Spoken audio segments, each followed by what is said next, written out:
Halo Sobat Virus, balik lagi dengan saya di sini. Kali ini saya akan menjawab ya beberapa pertanyaan dari teman-teman lagi tentang bagaimana cara membedakan virus yang sudah destabilize dan yang tidak destabilize. Nanti sekalian saya spillkan juga teman-teman ya. Namun sebelumnya saya ucapin selamat datang buat teman-teman yang baru aja gabung di channel KH Gallery, channel yang khusus untuk membahas pengetahuan dan sharing tentang batu virus. Berbicara tentang virus ini memang nggak ada habisnya teman-teman ya, dan kita semua juga tahu bahwa eksistensi virus ini sudah ada dari zaman sebelum saya, sebelum orang tua saya, bahkan sampai saat ini ya. Dan makanya nggak heran virus ini banyak sekali yang versi tiruannya juga. Maka dari itu penting buat kita, terutama teman-teman yang sedang baru-baru suka gitu ya dengan batu virus, maka sangat disarankan nih buat teman-teman yang pengetahuannya mohon maaf masih awam gitu, tidak ada salahnya untuk sharing atau meminta pendapat dengan beliau-beliau yang sudah memiliki jam terbang tinggi dalam mengenal batu virus teman-teman ya. Insya Allah pengetahuan beliau-beliau ini tidak diragukan lagi dalam jam terbangnya, apalagi kalau virus tersebut memiliki harga yang cukup mahal gitu kan ya. Kemudian solusi lainnya, apabila teman-teman menemukan keraguan nih dan tidak memiliki teman sharing untuk sharing gitu ya, ya tidak ada salahnya juga batu tersebut untuk di-labkan. Namun dengan catatan lab tersebut ialah lab yang kredibel teman-teman ya.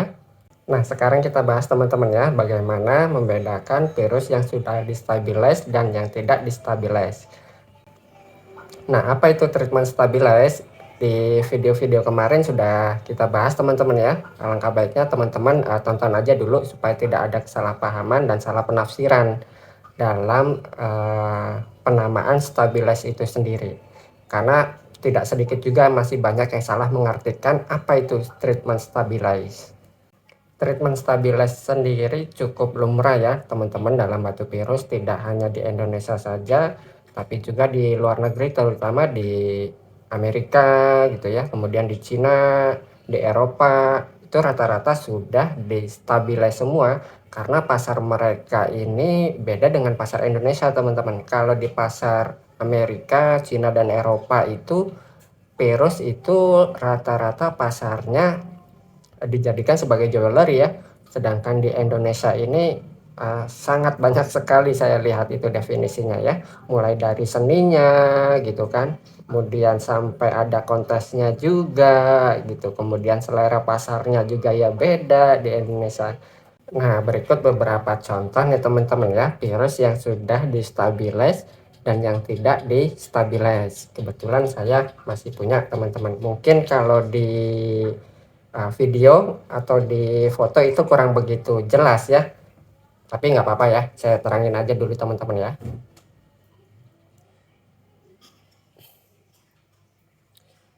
Nah ini salah satu contoh virus yang tidak destabilize teman-teman. Ini saya katakan kualitas materialnya belum tergolong high grade ya, makanya dia tuh glossy-nya itu tidak maksimal teman-teman, dan gosoknya pun kalau material-material yang masih low grade atau medium grade gitu ya, memang kadang ada perlakuan khusus gosoknya ini agar menghindari resiko cacat gitu ya, seperti selek atau pecah, rusak.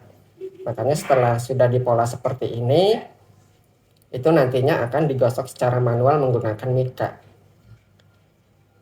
Nah ini saya olah dari bahan sendiri teman-teman. Ini ya, ini salah satu contoh material yang tidak ada unsur stabilize ini dari jenis ubay. Glossy-nya dia belum maksimal, makanya harus digosok secara manual, karena kalau dipaksakan ya itu nanti teman-teman resikonya itu karena terkena gesekan yang terlalu panas dengan gerinda gitu, maka nanti bisa timbul selek gitu ya, atau kalau misalkan sembrono gosoknya ya bisa jadi pecah atau sompel. Makanya digunakan treatment stabilize itu biasanya umum digunakan kepada material-material yang tergolong belum high class lah ya, atau belum high grade. Biasanya treatment stabilize ini ya digunakan pada material-material yang low grade sampai medium grade. Kemudian ini saya contohkan lagi nih ya. Nah, ini juga salah satu material yang tidak di stabilize teman-teman. Ini juga sama tergolong medium grade ya. Nah, tuh kelihatan ya. Kelihatannya dia tuh seperti ada slack sedikit. Ya, ini karena gesekan pada saat proses cutting yang terlalu panas itu. Makanya kalau misalkan materialnya belum begitu high grade, kadang digosoknya dengan manual teman-teman, secara manual ya, untuk meminimalisir kerusakan pada batu virus itu sendiri. Nah, ini juga salah satu contoh material yang tidak distabilize.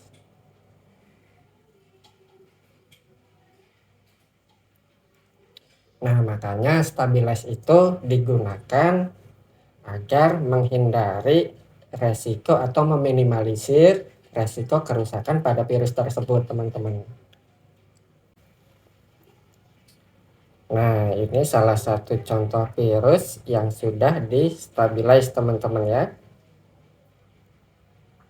Dan sudah di backup juga. Tuh kelihatannya backupnya ya. Treatment backup sendiri ya sudah cukup lumrah, teman-teman. Khususnya di luar negeri gitu ya. Kalau teman-teman sering import, pasti ya sering menemukan virus-virus seperti ini yang sudah di backup. Nah,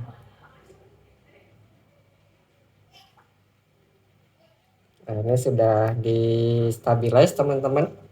Ini juga kemudian sudah di backup juga, namun atasnya tidak di stabilize dia. Mungkin kalau di foto atau video kurang begitu jelas ya, tapi ketika walaupun secara visual gitu ya, secara fisik ini terlihat, teman-teman.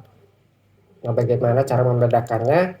Kita pertama-tama harus mengenali dasar atau basic material itu sendiri, teman-teman. Kita harus mengenal basic material virus, teman-teman. Nanti bisa ketahuan ya virus tersebut sudah di stabilize atau tidak. Apalagi nanti ketika digosok, teman-teman, itu sangat sangat kelihatan, sangat jelas nanti perbedaannya. Nah, kemudian ini salah satu contoh material yang kualitas high grade meskipun tidak distabilize, dia glossy, teman-teman.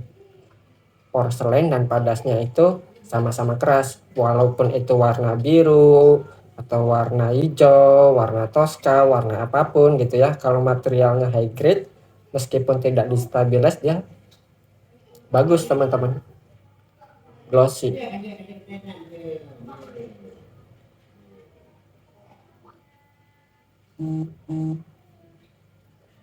Nah, kurang lebih seperti itu, teman-teman lah ya.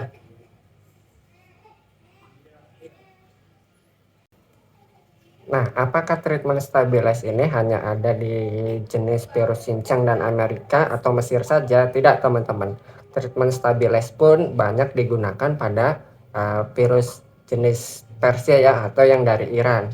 Yaitu tadi umumnya virus-virus yang masih memiliki kualitas low grade sampai medium grade itu biasanya ya rata-rata gitu, teman-teman ya, sudah dilakukan treatment stabilize, teman-teman. Tujuan dari treatment stabilize itu ya agar meminimalisir batu tersebut agar tidak mudah rusak atau terkena korosi, baik itu dalam prosesnya sampai menjadi sebuah cincin atau jewelry, teman-teman. Kurang lebih seperti itu ya. Lantas secara harga sendiri bagaimana? Apakah virus yang sudah distabilize itu harganya murah? Nah, murah dan mahalnya itu relatif, teman-teman ya. Tapi bisa dibilang murah ya enggak juga, dibilang mahal ya kadang iya gitu. Walaupun sudah distabilize ada juga yang mahal-mahal, teman-teman. Banyak kok. Ya mungkin kalau teman-teman sering lihat virus-virus dari luar negeri gitu ya, dari Amerika atau dari Cina yang sudah distabilize tapi harganya mahal-mahal. Nah, itu kembali kepada keserasian antara pola ceplok dan uratnya, kemudian ukurannya, banyak faktor teman-teman ya. Jadi tidak semua virus yang sudah distabilis itu harganya murah, kemudian virus yang nggak distabilis itu harganya mahal. Semua kembali pada kualitas secara keseluruhan ya, tidak hanya berdasarkan material saja, tapi keseluruhannya juga dinilai teman-teman. Kurang lebihnya seperti itu.